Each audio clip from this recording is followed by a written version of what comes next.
What you guys, got another video, and here we will fix a USB flash drive without deleting our data. When I try to open the flash drive, it doesn't open at all. It says I need to format the drive before using it, but my flash drive contains a lot of data that I don't want to delete. If you're having the same problem as me, see how to fix it in just 1 minute. Click the search bar and type command prompt. Right-click it and select Run as Administrator.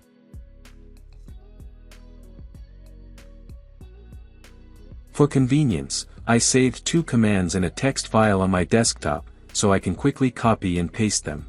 You can find these commands in the video description, and just like me, copy them to your desktop in a text document.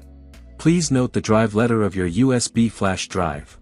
Your drive letter may be different, please insert it into the command. Now copy and paste the command into the application window. Press enter, and wait for the process to complete. If you see a message saying the disk is in use, try the second command instead. After that, my USB drive opened successfully, and all my files were accessible again.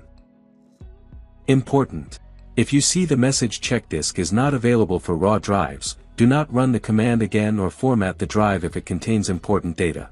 This method doesn't work for USB drives formatted with FAT32 or exFAT. In that case, you can use the free tool TestDisk. You'll find the download link for TestDisk in the video description. If your USB drive is too badly damaged to repair, you should first recover your important files to your computer using data recovery software. And only after your data is safe, you can go ahead and format the USB drive. You'll find links to my detailed video guides on recovering lost files in the description. Thanks for watching. If you like my video, please subscribe and share it with someone else.